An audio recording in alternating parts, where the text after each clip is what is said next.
जय हिंद friends, welcome to RM भाई एस यूट्यूब चैनल। आप सभी का 23 मार्च 2026 के न्यूज अनबॉक्सिंग सेशन में बहुत बहुत बहुत बहुत बहुत स्वागत है। आशा है आप लोग स्वस्थ होंगे, मस्त होंगे, प्रसन्न होंगे और अपनी तैयारी बहुत अच्छे से कर रहे होंगे। तो चलिए आज के न्यूज अनबॉक्सिंग को शुरू करने से पहले आज के मोटिवेशनल कोट को देखते हैं। और ये मोटिवेशनल कोट मैं गारंटी से कह रहा हूँ आपने बचपन से सुना होगा। और ये मोटिवेशनल कोट क्या कहता है? When hard work beats talent when talent fails to work hard. Kevin Durant बहुत बड़े बास्केटबॉल प्लेयर हुए थे। उन्होंने कहा था कि hard work beats talent when talent fails to work hard. यानी अंततः मैंने आपको पहले भी बच्चों बताया था कि जीवन में हार्ड वर्क का कोई सब्स्टिट्यूट नहीं है। ये सब स्मार्ट वर्क, इंटेलिजेंट वर्क, ये सब बेकार की बातें हैं। आपको हार्ड वर्क करना है।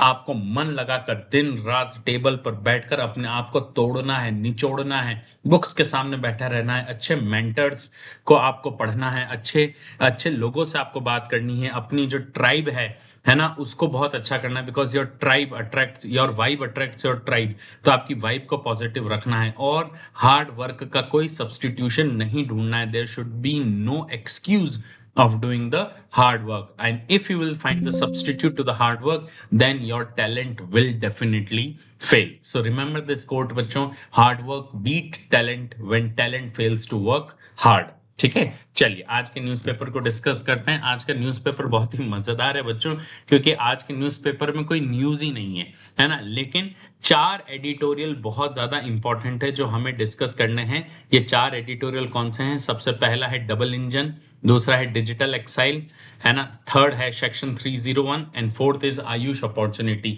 All the 4 article are unique and a perfect blend. अगर मैं आपको कहूं तो they are the perfect blend of GS 2 3, है ना, जीएस पेपर 2 और 3 का एक परफेक्ट ब्लेंड के एडिटोरियल्स हमारे सामने मौजूद है।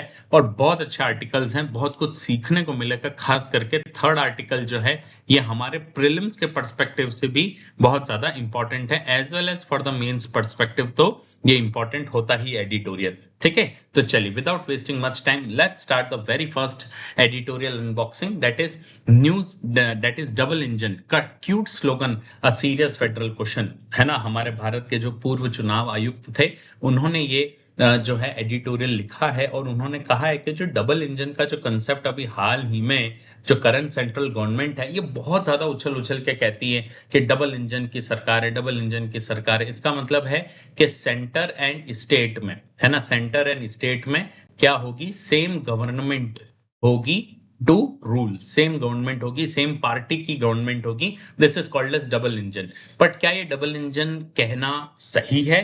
क्या ये फेडरलिज्म के अगेंस्ट है या नहीं है? ये सारी चीजें हम इस एडिटोरियल में डिस्कस करेंगे। Let's see. सो ऑथर कहते हैं कि भाई the editorial critics the political narrative of a double engine सरकार, that is the same political party ruling both centre and state and its implication for India's cooperative federalism. देखिए बच्चों, ये जो word है ना ये बहुत इंपॉर्टेंट है कि डबल इंजन की सरकार जो है क्या ये कोऑपरेटिव फेडरलिज्म को बढ़ा रही है या कम कर रही है। कोऑपरेटिव फेडरलिज्म का मतलब होता है कि सेंटर एंड स्टेट, है ना, centre and state working together for what? For making making India progress, for making India progress. ये होता है कॉम्पिटिटिव फेडरलिज्म के सब मिलकर, सेंटर और स्टेट मिलकर काम कर रही है ताकि लोगों का बेनिफिट हो और ओवरऑल इंडिया का बेनिफिट हो। राइट, तो क्या इसके इम्प्लीकेशंस कोऑपरेटिव फेडरलिज्म पे क्या पड़ते हैं? एडिटोरियल डिस्कस करता है। Editorial highlights how this premise subtly undermines constitutional safeguards by trying state development by tying state development and resource allocation to the political alignment, leading to significant financial and legislative friction between union and opposition ruled state. Author कहते हैं कि जब आप ये कहते हो कि double engine की सरकार है, डबल इंजन की सरकार है, तो सपोज कल को डबल इंजन की सरकार नहीं है, वहां पे जो पार्टी सेंटर में रूल कर रही है, स्टेट में कोई और पार्टी आ गई, तो उसके डेवलपमेंट में क्या आप हाथ पीछे खींच लेंगे? क्या रिसोर्स एलोकेशन नहीं करेंगे क्योंकि वो आपके जो है विचारधारा से मेल नहीं खाता है?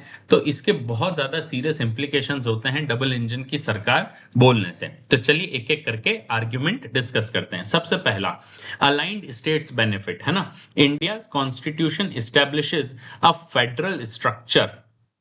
फेडरल स्ट्रक्चर का मतलब क्या होता है? Where union and state are equal partners within their domains, not a patron client relationship depend on the centre's goodwill. हमारे भारत का जो संविधान बना था, ये एक फेडरल स्ट्रक्चर के तौर पर बना था, जहां पे centre and state will work together as a partner, है ना। यहाँ पे स्टेट जो है वो सेंटर का कोई क्लाइंट नहीं है कि भाई जो है सेंटर के गुडविल के उसके गुड बुक्स में आने के लिए काम करेगा, right. So taxation belongs to the Republic of India, है ना। ये आप लोगों को पता है, ऑथर कहते हैं कि भाई जो टैक्सेशन सब्जेक्ट है ना, so the taxation subject belongs to the Republic of India, यानी सेंटर गवर्नमेंट को बिलोंग करता है। Collected uniformly from citizens across all the states, that is Kerala, Tamil Nadu, Uttar Pradesh, है ना। So which guaranting a fair share in return. तो जो taxation है ये पूरे भारत का एक सब्जेक्ट है, तो ये सभी लोग पे कर रहे हैं, चाहे वो केरला के हों, तमिलनाडु के हों, उत्तर प्रदेश के हों, आसाम के हों, मणिपुर के हों, या गुजरात के कच्छ में बैठा कोई बंजारा ही हो, वो भी पे कर रहा है। तो ऑल द स्टेट्स जो हैं वो अगर टैक्स पे कर रहे हैं तो उनको रिटर्न में fair share in return is guaranteed, right. इसके लिए क्या बनाया गया था? आर्टिकल 280 बनाया गया था हमारे कॉन्स्टिट्यूशनल फोर फादर्स ने, और आर्टिकल 280 के तहत क्या किसका निर्माण किया गया था? फाइनेंस कमीशन का एस्टेब्लिशमेंट किया गया था as a vital institutional safeguard. It ensures fiscal transfers are rule based and objective, evaluating income distance, population, demographic size, fiscal capacity rather than politically negotiated। तो हमारे जो फोर फादर्स थे उन्होंने कभी ये नहीं कहा कि भाई सेंटर और स्टेट में डबल इंजन की सरकार होगी तो मजा आ जाएगा, ऐसा तो कुछ उन्होंने कहा ही नहीं। उन्होंने तो और किसको प्रोत्साहन दिया कि भाई जो है अगर सेंटर के पास, भाई सेंटर और स्टेट एक बार आप चुन के आ गए तो फिर आपका पार्टी की आइडियोलॉजी से कोई लेना देना नहीं होना चाहिए। आपके लिए आइडियोलॉजी होनी चाहिए, सेंटर के लिए आइडियोलॉजी होनी चाहिए विकसित भारत, और किसी स्टेट के लिए आइडियोलॉजी होनी चाहिए विकसित राज्य, जिस भी राज्य के वो हैं, राइट। तो फिर पॉलिटिकल पार्टी का अलाइनमेंट या डबल इंजन की सरकार, आप क्या कहना चाहते हैं कि अगर आप डबल इंजन की सरकार नहीं लाएंगे तो आपके स्टेट को पैसा नहीं मिलेगा? जबकि ऐसा तो ये कहना गलत होगा, राइट। सो ऑथर अपने सेकंड आर्गुमेंट में कहते हैं, what are the issues raised by the states and there is a trend of federal friction in the recent days, है ना। फिस्कल फेडरलिज्म की बात करें तो southern states like Tamil Nadu, Kerala, Karnataka, Andhra Pradesh, Telangana argue that modern allocation formula penalizes them for effectively stabilizing the population growth। सदर्न स्टेट्स कहते हैं, और ये उनकी बहुत वाजिब डिमांड भी थी, सदर्न स्टेट्स कहते हैं कि इनकी जो टोटल फर्टिलिटी रेट है वो लेस देन 2 आ चुकी है, यानी ऑन एन एवरेज हर व्यक्ति के पास जो है वो 2 से कम बच्चे पैदा कर रहे हैं। लेकिन अगर मैं नॉर्दर्न स्टेट्स की बात करूं, नॉर्थ इंडियन स्टेट्स की अगर बात करूं, तो नॉर्थ इंडिया का टीएफआर जो है वो TFR is higher than 3.5, is higher than 3.5, यानी औसतन यहाँ पे एक कपल 3.5 से ज्यादा बच्चे पैदा कर रहा है, 3 से 4 बच्चे पैदा कर रहा है। तो नेचुरल सी बात है कि जब आप फिस्कल फेडरलिज्म की बात करेंगे या जब आप फाइनेंस कमीशन की बात करेंगे तो उसमें पॉपुलेशन एक हायर मेजर होता है, एक हायर परसेंटेज उसको मिलता है जिसके पास ज्यादा पॉपुलेशन है। तो उत्तर प्रदेश, मध्य प्रदेश, राजस्थान, इनको फेयर शेयर ज्यादा मिलता है। तो सदर्न स्टेट्स कहते हैं भाई हमने क्या गलती करी कि अगर हमने कम बच्चे पैदा किए, ये तो पॉपुलेशन ग्रोथ करना या पॉपुलेशन को स्टेबलाइज करना ये तो बहुत ज्यादा प्रायोरिटी वाली चीज होती है, और ये तो हर व्यक्ति को करना ही चाहिए, क्योंकि ज्यादा पॉपुलेशन होगी तो रिसोर्सेज को हम जुडिशियसली कैसे बांट पाएंगे। तो नॉर्थ इंडियन स्टेट से नहीं कर रहे हैं तो उसका भुगतान साउथ इंडियन स्टेट्स क्यों करें? So that's why there is a complain of fiscal federalism के साउथ इंडियन स्टेट्स जो हैं वो बहुत ज्यादा कंप्लेन करते हैं इस चीज के लिए कि भाई हमें फिस्कल फेडरलिज्म में हमें क्या मिलता है? अनएडवांटेज मिलता है। बी पॉइंट जो है ये मैंने पहले भी एडिटोरियल में बहुत डिस्कस किया था और बहुत इंपॉर्टेंट है कि जो यूनियन गवर्नमेंट है वो अभी हाल ही के 2-3 सालों में they have started the recent trend that is the increasing use of cess and surcharge, है ना। सेस और सरचार्ज लगाना शुरू कर देते हैं। सेस और सरचार्ज क्या होते हैं बच्चों? एक तरह के सब टैक्स होते हैं, है ना। एक तरह के आप इसे मान सकते हैं सब टैक्स होते हैं। जैसे आप रेस्टोरेंट में गए तो रेस्टोरेंट पे आपने जीएसटी पे किया, फिर जो जीएसटी है उस अमाउंट पे आपसे सेस या सरचार्ज भी लेते हैं। एक तरह का अतिरिक्त कर होता है, ये एक छोटा सा कर होता है, इसमें 1 रुपया 2 रुपया आपको देना पड़ता है फॉर अ स्पेशल पर्पस, है ना। स्पेशल पर्पस के लिए लिया जाता है सेस या सरचार्ज। जैसे स्वच्छ भारत सेस, है ना, या विकसित भारत सेस, या आप लोगों के लिए किसान कल्याण सेस, ऐसे सेस लिए जाते थे। तो किसी एक स्पेशल पर्पस के लिए लिया जाता है तो इट इज अ सब टैक्स। तो अभी हाल ही के वर्षों में सेंटर ने सेस और सरचार्ज लेने की प्रथा बढ़ा दी है। अब इसका क्यों क्यों प्रथा बढ़ा दी है मैं बताता हूं। बिकॉज जो सेस और सरचार्ज है they bypass the divisible pool of taxes, यानी सरकार के पास जीएसटी का जो भी कलेक्शन आया, सपोज जीएसटी का कलेक्शन आया सरकार के पास 300 रुपए, है ना। तो ये जो 300 रुपए है ना, ये 300 रुपीज ऑल द 28 स्टेट्स में इन्हें बांटने ही पड़ेंगे। दैट इज फॉर श्योर, ये कंपलसरी है कि 28 स्टेट्स में बांटने ही पड़ेंगे। बट अपार्ट फ्रॉम जीएसटी, अगर सेस और सरचार्ज, सेस एंड सरचार्ज की अगर बात करें तो सेस एंड सरचार्ज का अलग से 300 रुपए जो आया है, ये exclusively, it is exclusively for centre to take care of, ये स्टेट्स के पास नहीं जाता। सो ऑथर कहते हैं भाई it bypasses the divisible pool of taxes, shrinking the financial autonomy of states. एक तो आप सेस और सरचार्ज ले रहे हो उसी जीएसटी पर, उसी प्राइस पर, और फिर आप कह रहे हो कि हम वो पैसा बांटेंगे भी नहीं, right. So the ongoing 16 finance commission must address this structural grievance, है ना। ऑथर कहते हैं कि जो भी 16वां फाइनेंस कमीशन अभी चल रहा है उसकी जो फॉर्मूला, और ये थोड़ा थोड़ा तो बाहर आया है हमारे सामने, लेकिन थोड़ा थोड़ा बाहर नहीं आया, तो इसको जो है स्ट्रक्चरल ग्रीवेंस को एड्रेस जरूर करें। देन लेजिस्लेटिव सबटाज, है ना। द ऑथर कहते हैं कि जो गवर्नर्स हैं in the opposition ruled states frequently withhold assents to the bill passed by elected legislature. This is a very important point, और मैंने इसे पहले भी बच्चों आपसे क्लास में डिस्कस किया था कि जो भी अपोजिशन रूल्ड स्टेट्स हैं, जहां पे सेंटर में एक सरकार है और स्टेट में अलग है, तो वहां के जो गवर्नर्स हैं वो बिल को किसके पास भेज देते हैं? प्रेसिडेंट के पास भेज देते हैं। और हमारे पास ऐसे ऐसे केस आए हैं, जैसे तमिलनाडु में एक बिल पर 2 साल से प्रेसिडेंट ने साइन नहीं किया है, 2 साल से बच्चों, right. So this editorial characterises this as the second engine running in a reverse, है ना। तो ये एक तरह से ये है कि भाई जो आप अगर विथहोल्ड करते हैं बिल को अपना साइन देने के लिए, तो it is a second engine running in a reverse, ये अलग डायरेक्शन में जा रहा है। अब इससे कैसे प्रोग्रेस होगा, हम आगे कैसे बढ़ेंगे, राइट। ऑथर चौथा आर्गुमेंट में कहते हैं कि जो इश्यूज स्टेट्स रेस कर रहे हैं वो है जुडिशियल इंटरवेंशंस। क्या जुडिशियल इंटरवेंशंस है? जैसे state of Punjab versus principal secretary to the governor of Punjab जो है, उस केस में हमारे सामने क्या आया था? The supreme court ruled that governor can not use inaction to all the legislative process, के जो गवर्नर्स हैं they can not use inaction to stall all the legislative process. आप सभी तरह के विधायी कार्यों को रोकने के लिए आप हर बार ये इनएक्शन को जस्टिफाई नहीं कर सकते।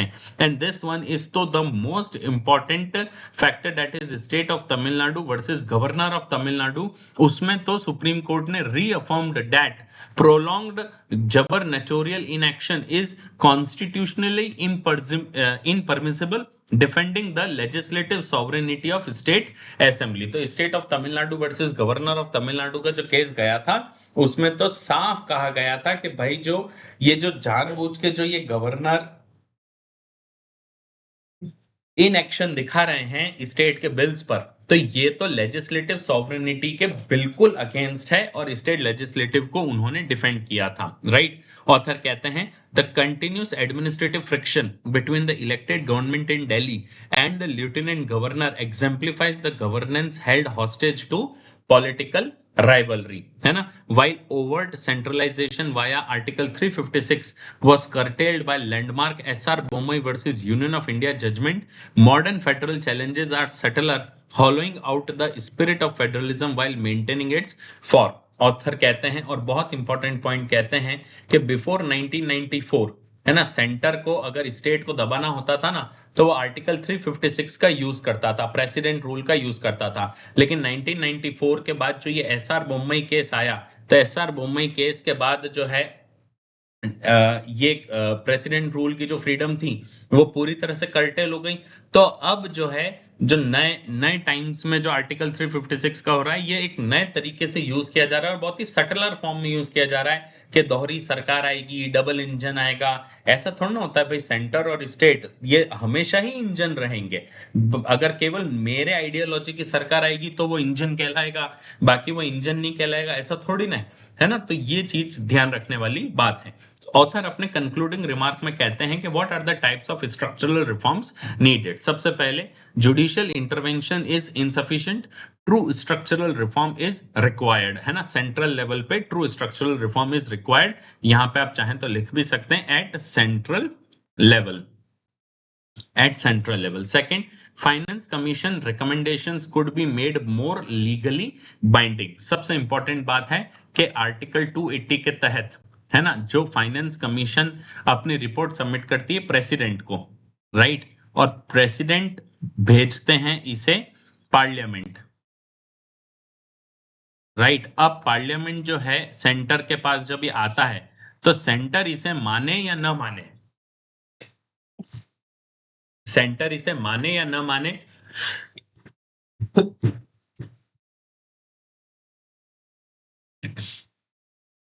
सेंटर इसे माने या ना माने, ये लीगली बाइंडिंग नहीं होता है। Then a fixed statutory timeline, that is 3 months, should be established for the governors, should be established for the governors to act on the state bills, failing which assent is deemed granted. This is very important way forward बच्चों, ये होना ही चाहिए।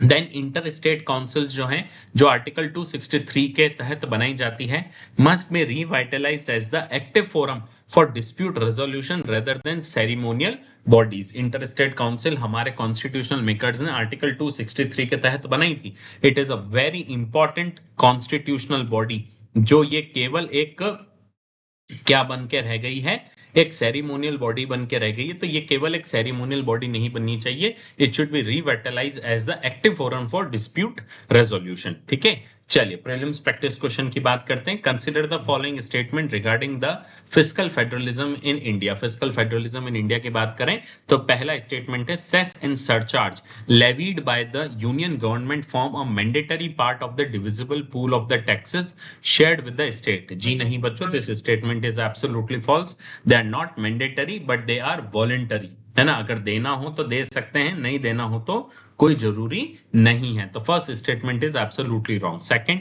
The finance commission is constituted under article 280 to recommend the distribution of net proceeds of tax between union and states. Yes, this statement is absolutely true. And third, the recommendations made by finance commission are legally binding on the union government. Absolutely false बच्चों, they are not legally binding, है ना? they are not legally binding, इस चीज का आप लोग ध्यान रखें। तो करेक्ट आंसर है 2 only is the correct answer. ठीक है, मेंस प्रैक्टिस क्वेश्चन की बात करें तो मेंस प्रैक्टिस क्वेश्चन क्या है, the double engine governance narrative conceptually undermines the constitutional promise of equal citizenship and objective fiscal transfers. Critically examine the role of the finance commission in insulating state development from political alignment. ठीक है, double engine शासन कथा, double engine शासन कथा वैचारिक रूप से समान नागरिकता और उद्देश्यपूर्ण वित्तीय हस्तांतरण के संवैधानिक वादे को कमजोर करती है। राज्य के विकास को राजनीतिक संरेखण से बचाने में वित्त आयोग की भूमिका का आलोचनात्मक परीक्षण करें। जीएस पेपर 2 से जुड़ा हुआ बहुत अच्छा सवाल है, 150 वर्ड्स में आपको लिखना है, 10 मार्क्स का ये क्वेश्चन है। अगर आप अपना आंसर लिखते हैं तो आप अपना आंसर iasarambh@gmail.com पे भेज सकते हैं, जहां पर आपके आंसर का free evaluation with in 2 hours करके विथ प्रोज एंड कॉन्स हम आपको आपके आंसर वापस भेजते हैं ताकि आपकी मेंस की प्रिपरेशन और अच्छे से चल सके। चलिए बढ़ते हैं सेकंड न्यूज की तरफ। बहुत ही अच्छी न्यूज है, अगेन आप लोगों को क्रिटिकल एनालिसिस ये बताता है और आप लोगों के लिए बहुत अच्छी न्यूज है क्योंकि ये इसमें कुछ डेटा जो है वो बहुत ज्यादा सीखने को है। डिजिटल एग्जाइल क्या है भाई? The editorial examines the escalating trend of digital censorship in India. बहुत इंपॉर्टेंट है कि हाल ही में जो डिजिटल सेंसरशिप है कि ट्विटर अकाउंट ब्लॉक कर दिए, किसी का ट्वीट जो है वो डिलीट करवा दिया, या जो है किसी को इंडिया में आने से वीजा के लिए रोक दिया, है ना, where the arbitrary blocking of social media account is being used to stifle political is being used to stifle political dissent, है ना। तो जो ऑथर कहते हैं कि जो एडिटोरियल है ये बताता है कि भाई जो एस्केलेटिंग ट्रेंड है डिजिटल सेंसरशिप का और जो सोशल मीडिया अकाउंट्स को जो आर्बिट्ररीली ब्लॉकिंग किया जा रहा है, और खास करके उन सोशल मीडिया अकाउंट को ब्लॉक किया जा रहा है जो पॉलिटिकल डिसेंट रखते हैं यानी सरकार की आलोचना करते हैं, ये ट्रेंड सही नहीं है। The editorial highlights a critical constitutional concern. क्या कंसर्न है? The executive systemic subversion of procedural safeguards mandated under IT act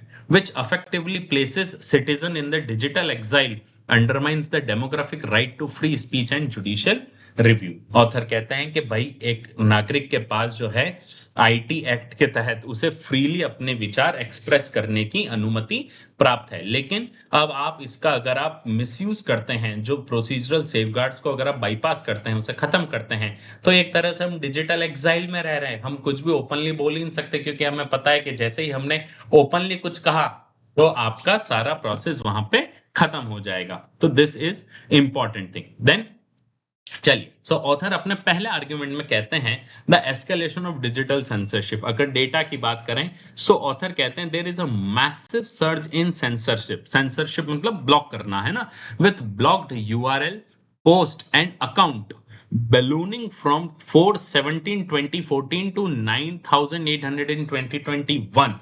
just imagine बच्चों, जहां 2014 में केवल 470 यूआरएल पोस्ट अकाउंट ब्लॉक किए गए थे, 2021 में इट इज 9,800। हालांकि ये इसलिए भी हो सकता है क्योंकि 2014 से 2021 में डिजिटल अवेयरनेस लोगों के बीच बढ़ी है। कई सारे यंगस्टर्स जो हैं वो हमारे कई सारे डिजिटल प्लेटफॉर्म से जुड़े हैं, चाहे वो एक्स हो या इंस्टाग्राम हो, उसमें जुड़े हैं, right. The recent action target the independent activist and journalist criticizing the union government policies for West Asia stand या एलपीजी क्राइसिस। तो अभी रिसेंटली जो इंडिपेंडेंट एक्टिविस्ट हैं और जो जर्नलिस्ट हैं उनके अकाउंट विथहेल्ड किए गए हैं जिन्होंने वेस्ट एशिया पे इंडिया के स्टैंड को लेकर बात की थी। एलपीजी क्राइसिस जो इंडिया में हो रही है उसके लिए सरकार को घेरा था, तो उनके अकाउंट होल्ड कर दिए गए हैं, राइट। ऑथर कहते हैं the historical precedents of mass censorship includes the farmer protest 2020-2021 and the use of emergency powers under IT rules to block the links to the BBC documentary in 2023, which controversially expanded the interpretation of threat to public order। है ना भाई, हमने देखा था कि historic presidents की अगर बात करें तो पहले भी हमने देखा था कि जब फार्मर्स प्रोटेस्ट हुए थे वहां पे कई सारे मास सेंसरशिप देखी गई थी, और फिर बीबीसी डॉक्यूमेंट्री जो आई थी प्राइम मिनिस्टर के ऊपर भारत के, उसको भी क्या कर दिया गया था, ब्लॉक कर दिया गया था, है ना। The state censorship machinery was further emboldened when the Karnataka High Court dismissed the challenge by the Twitter now X against several blocking orders and fined the platform. सबसे इंपॉर्टेंट चीज है कि ये जो सरकार को और ज्यादा जो है वो कहां से मिला, और ज्यादा जो सरकार को और ज्यादा ये क्या कहते हैं, जो सरकार को और ज्यादा जो हिम्मत है ये और कहां से मिली, जब कर्नाटका हाई कोर्ट में ट्विटर गया था कि भाई जो है हमारे साथ जो है ये बहुत ज्यादा इनजस्टिस हो रहा है और इस इनजस्टिस को हमें जो है सही करने का मौका दिया जाए या ऐसा किया जाए। तो कर्नाटका हाईकोर्ट ने इस प्ली को डिसमिस कर दिया और फाइन और किया एक्स को। तो ये और ज्यादा स्टेट को क्या मिला, हिम्मत मिली। ऑथर कहते हैं कि भाई this is the subversion of legal framework. ये आप लोगों के लिए बहुत इंपॉर्टेंट है बच्चों, आंसर राइटिंग में काम आएगा, है ना। The supreme court in the landmark Shreya Singhal judgment, 2015 का एक जजमेंट है बच्चों श्रेया सिंगल का, upheld the constitutionality of section 69A of IT Act 2000, which strictly because it contained the robust procedural safeguards including the requirement of reasoned orders and the availability of judicial review. Author कहते हैं कि भाई Shreya single case में ये साफ बताया गया था कि भाई जो सेक्शन 69 है ए है आईटी एक्ट 2000 का, उसमें कह रखा है कि अगर आप किसी भी अकाउंट को या किसी की भी डिजिटल प्राइवेसी को अगर आप खत्म करते हैं तो आपके पास क्या होना चाहिए, रीजनेबल ऑर्डर होना चाहिए। विदाउट रीजनेबल ऑर्डर आप किसी भी तरह से आगे नहीं बढ़ सकते। You should have a reasonable order with you and there should be an availability of judicial review. However, government has diluted these safeguards by expensively invoking rule 16 of 2009 blocking rules. तो जो आईटी ब्लॉकिंग रूल्स जो है उसका rule 16 invoke करके ये सारे safeguard जो है डाइल्यूट कर दिए गए, which mandates confidentiality in the blocking proceedings, है ना। तो क्यों ब्लॉक कर रहे हैं, उसकी ब्लॉकिंग प्रोसीडिंग्स जो है उसमें कॉन्फिडेंशियलिटी मेंटेन करने के लिए कहा गया है। तो अब सरकार ने इसको यूज करना शुरू कर दिया है ना। By withholding the blocking orders and their rationals from the affected individual, the state actively prevents them from challenging the actions in court, rendering the Shreya Singhal safeguards moot, है ना। Author कहते हैं कि भाई जब आपने blocking orders और जो रैशनल्स हैं उसी को खत्म कर दिया है तो भाई स्टेट जो है, या तो हम स्टेट के खिलाफ कोर्ट में चैलेंज भी करें तो किस हिसाब से करें, क्योंकि कोर्ट में जाते ही कह देंगे कि सर ये जो ब्लॉकिंग्स थी तो कॉन्फिडेंशियल है तो हम आपको बता ही नहीं सकते, तो बात ही खत्म हो गया।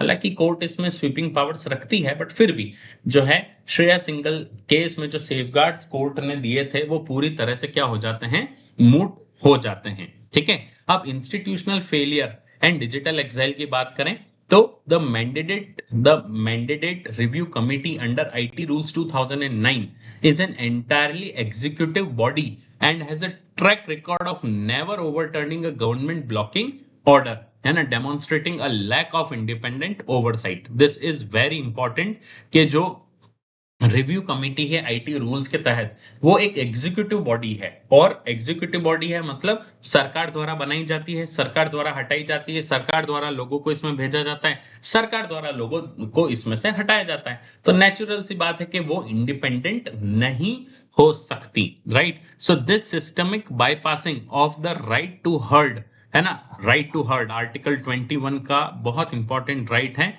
This systemic bypassing of right to heard severely violates the doctrine of proportionality, है ना। Blocking an individuals entire account equates to digital exile, erasing them from the modern public square, which aligns more with the authoritarian practices than the liberal democratic values. Author कहते हैं कि अगर आप किसी individual का account block कर देते हैं तो नेचुरल सी बात है कि आपने पब्लिक स्क्वायर से उसका नामो निशान मिटा दिया है। तो ये एक तरह से एक ऑथोरिटेरियन प्रैक्टिस है ना, ये एक लिबरल डेमोक्रेटिक वैल्यू से बिल्कुल अगेंस्ट है ना। So the propose decentralization of blocking powers to multiple ministry threatens to create a regime of arbitrary censorship, stripping away even the flawed specialized oversight currently provided by the IT ministry. अब जो नया आ रहा है कि blocking powers को decentralise कर दिया जाए मिनिस्ट्री लेवल पर, तो ये और ज्यादा क्या होगा, और ज्यादा ये जो डिजिटल एक्साइल है ये बढ़ने के चांसेस हो जाते हैं।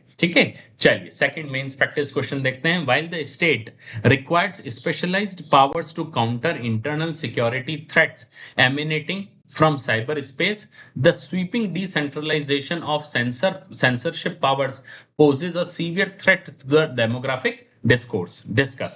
जबकि राज्य को साइबर स्पेस से उत्पन्न होने वाले आंतरिक सुरक्षा खतरों का मुकाबला करने के लिए विशेष शक्तियों की आवश्यकता है, सेंसरशिप शक्तियों का व्यापक विकेंद्रीकरण लोकतांत्रिक प्रवचन के लिए गंभीर खतरा पैदा करती है। चर्चा करें, है ना। जीएस पेपर 3 से जुड़ा बहुत अच्छा सवाल है, 150 वर्ड्स में लिखना है, 10 मार्क्स का क्वेश्चन है। अगर आपने अपना आंसर लिखा है तो आप बेहिचक आप अपना आंसर iasrm@gmail.com पे भेज सकते हैं, जहां पर आपके आंसर का फ्री इवैल्यूएशन करके with within 2 hours with pros and cons हम आपको आपका आंसर वापस भेजते हैं ताकि आपके मेंस के प्रिपरेशन और अच्छे से चल सकें। ठीक है, चलिए बढ़ते हैं थर्ड सेक्शन की तरफ, थर्ड एडिटोरियल की तरफ। और ये अपने आप में बहुत इंपॉर्टेंट एडिटोरियल है because of two sections, that is section 122 and section 301। क्या है दोनों सेक्शन, एक एक करके डिस्कस करते हैं। Read very carefully. The editorial examines the United States' increasing reliance on the unilateral trade measures, especially Section 122 and Section 301 of the US Trade Act to impose punitive tariff। सबसे important चीज है कि section 122 and section 301 they are both are imposed by USA। ध्यान रखना, they are not imposed by World Trade Organization, they are imposed by USA। इस चीज का ध्यान रखना। यूएस ट्रेड एक्ट के सेक्शन है, सेक्शन 122 एंड सेक्शन 301, जो क्या लगाते हैं, दे इम्पोज प्यूनिटिव टैरिफ, यानी आपको पनिशमेंट टैरिफ आपके ऊपर लगाया जाएगा, पनिशेबल टैरिफ लगाया जाएगा कि भाई आपने हमारे देश के खिलाफ फलाना फलाना काम किया था तो अब हम आपके ऊपर टैरिफ लगा रहे हैं। तो प्यूनिटिव टैरिफ लगाने की ये प्रथा है 122 और 301। एक एक करके डिस्कस भी करेंगे, है ना। The editorial highlights how these action bypasses the multilateral framework of WTO, effectively crippling its dispute settlement mechanism and posing severe strategic and economic challenges for developing nations like India। है ना, world trade organisation ने जो इतना बढ़िया framework बनाया था उसे पूरी तरह से क्रिपल करता हुआ ये एक सिस्टम है, मल्टीलेटरलिज्म को खत्म करता हुआ सिस्टम है, और भारत जैसे देश के लिए एक बहुत बड़ा आर्थिक चैलेंज, एक इकोनॉमिक चैलेंज ये लेके आता है। ठीक है, चलिए पहला आर्ग्यूमेंट ऑथर कहते हैं the initial tariff imposition and WTO norms following the US supreme court ruling against the reciprocal tariff. आपको पता है, मैंने आपको पहले भी बच्चों एडिटोरियल्स में बताया था, आप यूट्यूब चैनल पे जाके देख सकते हैं कि यूएसए के सुप्रीम कोर्ट ने कहा था कि अमेरिका रेसिप्रोकल टैरिफ नहीं लगा सकता क्योंकि रेसिप्रोकल टैरिफ केवल इमरजेंसी के समय लगा सकते हैं और अभी कोई ऐसी इमरजेंसी आई नहीं है। राइट, तो सुप्रीम कोर्ट ने जो जो हमारे भूरे बाल वाले फूफा जी हैं उनके द्वारा लगाए गए सभी रेसिप्रोकल टैरिफ को खत्म कर दिया था। राइट, तो उसके बाद यूएसए ने क्या किया, आपको पता है, फूफा जी नाराज हो जाते तो क्या करते हैं, खाना नहीं खाएंगे, स्टेशन अकेले चले जाएंगे, रूम में बैठे रहेंगे, बुआ को डांटेंगे, यही सब करते हैं। तो यूएस एडमिनिस्ट्रेशन ने भी क्या किया, invoked section 122 of the trade act of 1974। है ना, सबसे इंपॉर्टेंट है बच्चों, ध्यान रखना, section 122 of trade act of 1974 to impose 10% temporary surcharge citing balance of payment crisis. है ना, बैलेंस ऑफ पेमेंट क्राइसिस की दुहाई देते हुए 10% टेम्पररी सरचार्ज सभी के ऊपर लगा दिया, शायद 180 दिन के लिए, 120 दिन के लिए सभी देशों पर 10% चार्जेस तो लगा ही दिया, इंक्लूडिंग इंडिया। तो सेक्शन 122 क्या है, 10% temporary surcharge according to trade act of 1974। ठीक है, ये चीज ध्यान रखना।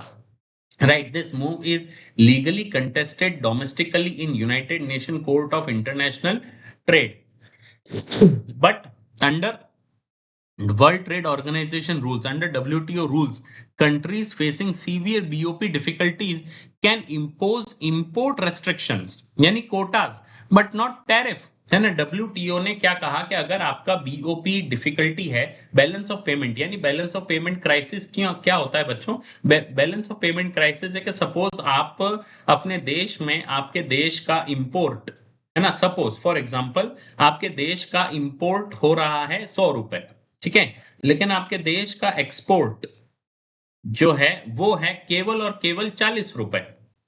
तो आपका जो इंपोर्ट माइनस एक्सपोर्ट, आपका देश जो है वो -60 के कर्जे में है, -60 रुपए के कर्जे में है ना भाई, 60 रुपए की क्राइसिस है ना भाई, एक्सपोर्ट 40 रुपए का ही है, इंपोर्ट 100 रुपए का है, तो -60 में आप चल रहे हो, तो आपका बैलेंस ऑफ पेमेंट जो है ये थोड़ा गड़बड़ा है ना। मैं एक लेमन टर्म्स में आपको समझा रहा हूं कि आपका इंपोर्ट ज्यादा और एक्सपोर्ट कम है, तो आपका बैलेंस ऑफ पेमेंट जो है वो थोड़ा गड़बड़ा रहा है।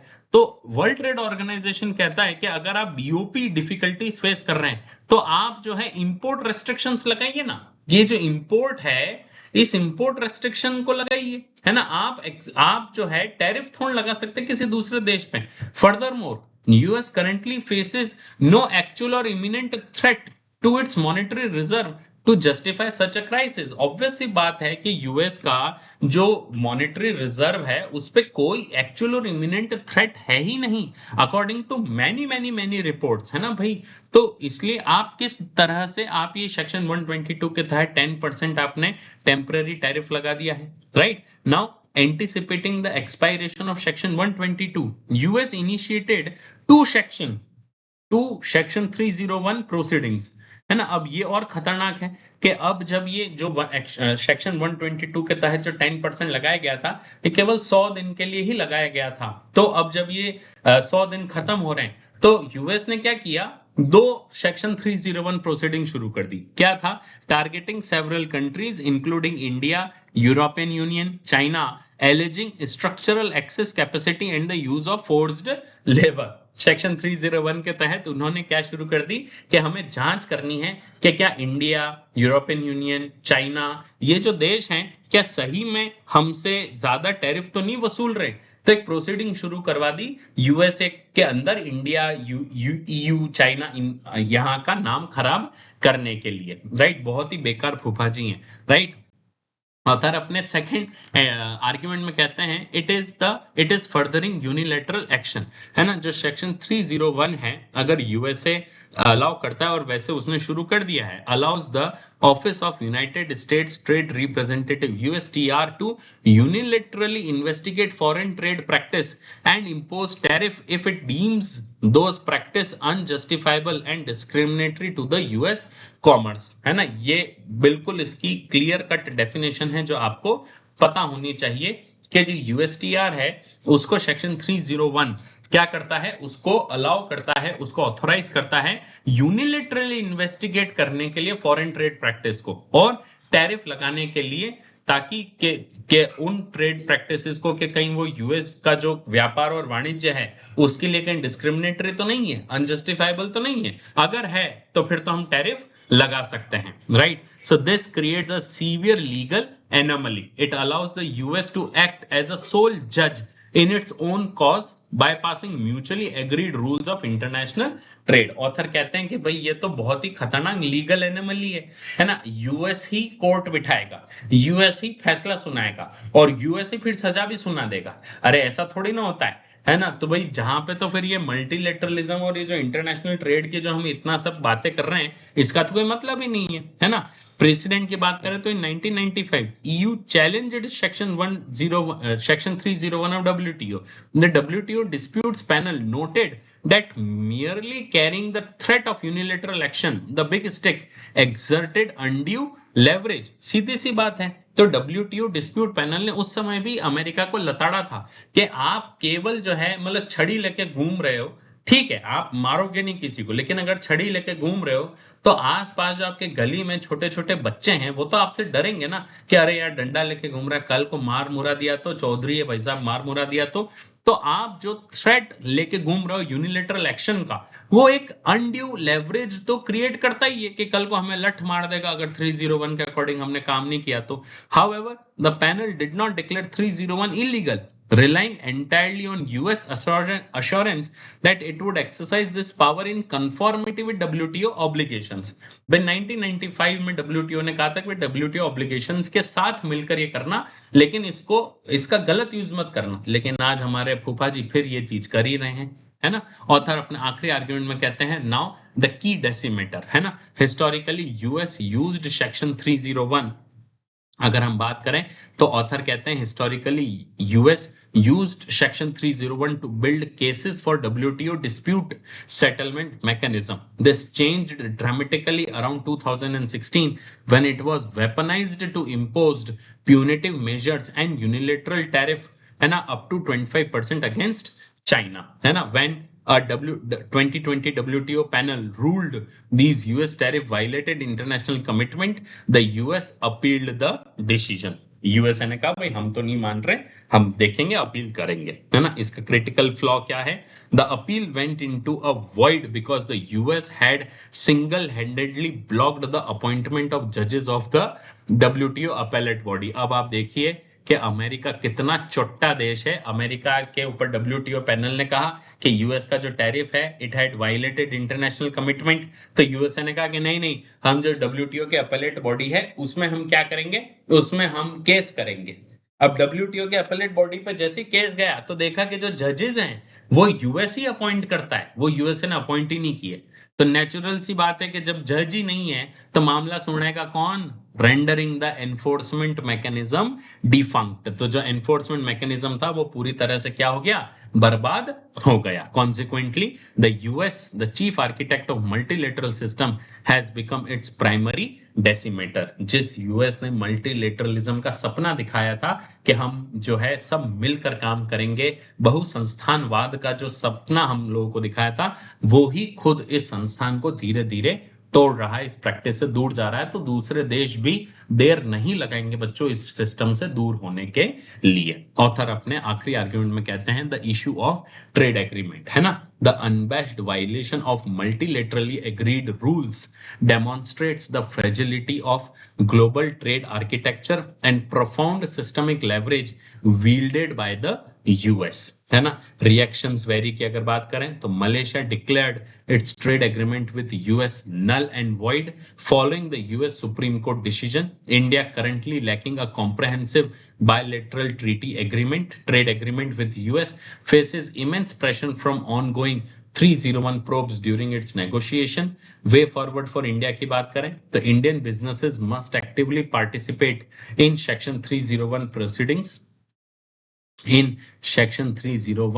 proceedings, with factual submissions to expose the flawed economic rationale। और broader strategy की बात करें तो India and other developing nations must focus on coalition building to dilute US hegemony। This is very important कि US के hegemony को, एक छत्र राज को dilute करने के लिए हमें coalition build करना होगा and actively work to revive and enforce multilateral rules। ठीक है, चलिए मेंस प्रैक्टिस क्वेश्चन पे आते हैं। Unilateral weaponization of domestic trade laws, unilateral weaponization of domestic trade laws by the developed nation not only violates the spirit of multilateralism but also actively dismantles the global trade architecture।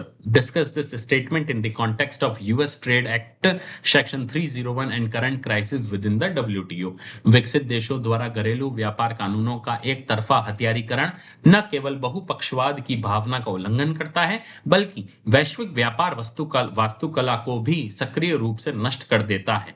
अमेरिकी व्यापार अधिनियम की धारा 101 और WTO के भीतर मौजूदा संकट के संदर्भ में इस कथन पर चर्चा करें। जीएस पेपर 2 से जुड़ा हुआ बहुत अच्छा सवाल है। 250 वर्ड्स में आपको लिखना है, 15 मार्क्स का क्वेश्चन है। अगर आप अपना आंसर लिखते हैं तो आप अपना आंसर iasrambh@gmail.com पे भेज सकते हैं, जहां पर आपके आंसर का इवेल्युएशन 2 आवर्स के अंदर अंदर करके विथ प्रोज एंड कॉन्स हम आपको आपका आंसर वापस भेजते हैं ताकि आपके मेंस की प्रिपरेशन और अच्छे से चल सके। ठीक है, चलिए बढ़ते हैं आज के आखिरी एडिटोरियल की तरफ, that is India must use the Ayush opportunity, है ना। क्या है आयुष, आपको पता है बच्चों, Ayush is a short form for Ayurveda, yoga, naturopathy, यूनानी एंड सिद्धा एंड होम्योपैथी का एक शॉर्ट फॉर्म है ना। आयुर्वेद, योगा, यूनानी, सिद्ध एंड होम्योपैथी जो है ये इसका शॉर्ट फॉर्म है। 2016-17 में ये जो है ये बना था, ये डिपार्टमेंट बना था, ये मिनिस्ट्री ही बनी थी, मिनिस्ट्री ऑफ आयुष, ताकि पूरे विश्व में आयुष फैले, आयुर्वेद फैले, योगा फैले, यूनानी फैले, सिद्ध मेडिसिन एंड होम्योपैथी की जो मेडिसिन हैं ये प्रैक्टिसेस, मेडिसिन प्रैक्टिसेस फैले। सो एडिटोरियल क्या कहता है, the 2026 union budget signifies the Ayurveda's leap into global mainstream by nearly doubling the AYUSH ministry budget to 4,408 crore, है ना। ऑथर कह रहे हैं कि भाई जो आयुष मिनिस्ट्री का बजट है उसको बिल्कुल डबल कर दिया गया है। इस वाले बजट में 4,400 करोड़ का बजट दिया गया है ना। ऑथर कहते हैं कि establishment of 3 knew all India institute of Ayurveda to set apex standard in treatment, teaching and advanced research, paralleling aims in the modern medicine, है ना, ये बहुत इंपॉर्टेंट चीज है ना। 66% funding increase for national Ayush mission aims to modernize dispensaries integrate Ayush clinics within the government hospitals, and upgrade drug testing laboratories, moving traditional medicine out of an alternative silo and into the mainstream health ecosystem. Author कहते हैं कि भाई आयुष मंत्रालय को इतना सरकार promote कर रही है, तो हमें आयुष को या आयुर्वेद को अब ग्लोबल लेवल पे ले जाने का जरूरत, ग्लोबल लेवल पर ले जाने का समय आ चुका है।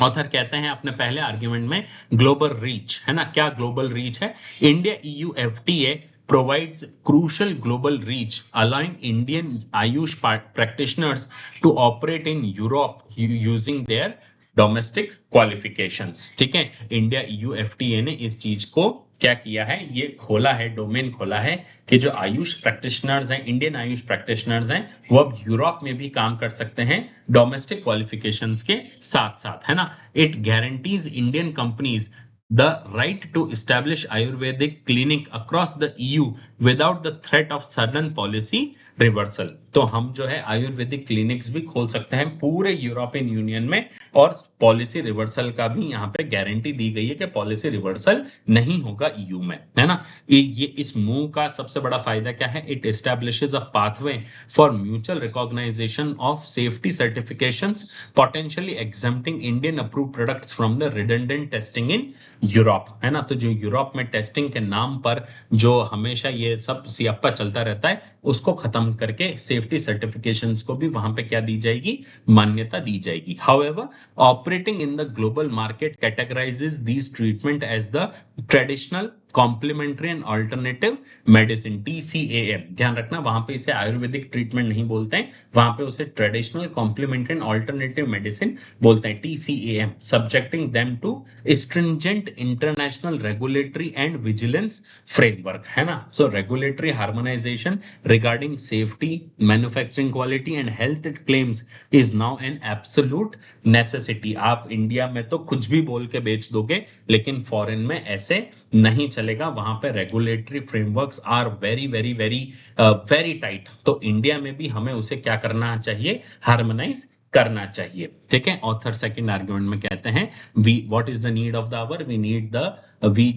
The need for scientific evidence is must to establish global credibility. Ayush system must undergo rigorous, transparent and independent scientific evaluation by the third party research organization. Currently, the structural conflict of interest exists as the Ayush Ministry simultaneously promotes and oversees the assessment of these system। तो एक structural conflict of interest मौजूद है। Global market demands independently funded clinical trials, transparent methodologies and peer reviewed publications, है ना, जो अभी India में मौजूद नहीं है। सो author argues against the defensive posture that frames scientific scrutiny as the colonial bias or the Western epistemic dominance, but it should demanding empirical evidence is necessary for safety and does not betray cultural tradition, है ना। तो हमें किस चीज का, demanding empirical evidence is necessary for safety and does not betray cultural tradition. को existing ecosystem की बात करें तो ऑथर कहते हैं कि जो ट्रेडिशनल कॉम्प्लीमेंट्री और अल्टरनेटिव मेडिसिन सिस्टम जो है TCAM represents coherent epistemologies with distinct ontological commitments about the human body. और इसमें जो आयुर्वेद का अप्रोच है वो बहुत यूनिक है। The body is viewed as an interdependent system deeply embedded in ecological, dietary and social environment. Health is an equilibrium across the psychological and physiological and psychological registers, and illness is a systemic disturbance, है ना। Ayurveda body को बहुत ही अलग तरीके से treat कर रहा है, वो इस तरह से जैसे जो हमारे फॉरेन मेडिसिन हैं, है ना, या अंग्रेजी दवाइयां हैं, उस तरह नहीं कि खांसी हो रही है तो खांसी के लिए दवाई दे दी, ऐसा नहीं। खांसी क्यों हुई, किन कारण से हुई, आयुर्वेद बॉडी को एज अ होल ट्रीट करने का काम करता है। और यही बायोमेडिसिन की जो अप्रोच है वो थोड़ी सी अलग हो जाती है। Grounded in anatomical localization, it excels at identifying specific casual mechanism and executing the targeted interventions. तो जो हमारे बायोमेडिसिन है, जैसा मैंने कहा हाथ दुख रहा है तो हाथ दुखने की गोली दे दी, किडनी में प्रॉब्लम है तो किडनी की गोली दे दी, आपको अगर सर दर्द है तो सर दर्द की दवाई दे दी। तो दे बायोमेडिकल लोकलाइजेशन जो है ना, अप्रोच है ना, वो एनाटॉमिकल लोकलाइजेशन है। बट आयुर्वेदा में बॉडी को एज अ होल ट्रीट किया जाता है। So what is the ultimate goal? Ultimate goal is not to substitute biomedicine with TCM, but to foster dialogue. TCAM offers alternative models for of embodiment that expand our understanding of health. Public investment should therefore fund intellectual openness, ensuring that global ambitions are sustained by evidence rather than mere assertion. है ना? तो जो हमें इसमें अगर funding चाहिए तो हमें क्या करना चाहिए? हमें इसमें ओपन होना चाहिए। किस चीज के लिए? इंटेलेक्चुअली ओपननेस तो जरूरी है ही, साथ ही हमें जो यहाँ पे हम प्रैक्टिसेस कर रहे हैं, जो हमारे मेडिसिनल प्रैक्टिसेस हैं, उसके लिए भी हमें क्या होना चाहिए? ओपन होना चाहिए। ठीक है, मेंस प्रैक्टिस क्वेश्चन देख लेते हैं। Recent budgetary allocations and international trade agreement mark a watershed moment for the global expansion of India's Ayush sector. However, this transition from cultural heritage to mainstream medical alternative require navigating significant and regulatory challenges. Discuss हालिया बजटीय आवंटन और अंतर्राष्ट्रीय व्यापार समझौते भारत के आयुष क्षेत्र के वैश्विक विस्तार के लिए एक महत्वपूर्ण क्षण है। हालांकि सांस्कृतिक विरासत से मुख्य धारा के चिकित्सा विकल्पों में परिवर्तन के लिए महत्वपूर्ण वैज्ञानिक और नियामक चुनौतियों से निपटने की आवश्यकता है। चर्चा करें, है ना? जीएस पेपर 2 से जुड़ा हुआ बहुत अच्छा सवाल है। 250 वर्ड्स का क्वेश्चन है, 15 मार्क्स में आपको लिखना है। अगर आपने अपना आंसर लिखा है तो आप अपना आंसर iasrm@gmail.com पे भेज सकते हैं, जहां पर विद इन 2 आवर्स हम आपको आपके आंसर को वापस चेक करके विद प्रॉन्स एंड कॉन्स वापस आपके आंसर को भेजते हैं, ताकि आपके मेंस की प्रिपरेशन और अच्छे से चल सके। ठीक है, आज के लिए बस इतना ही। खूब मन लगाकर पढ़िएगा। Make this day great. Subscribe to this channel ताकि हम लोगों को मोटिवेशन मिले ऐसा ही अच्छा अच्छा कंटेंट आप लोगों के लिए बनाने को। Like this video, share this video and channel to the friends group who is as serious as you are. मैं मिलूंगा आपसे कल इसी समय। तब तक के लिए keep learning, keep revising and stay curious. Bye bye.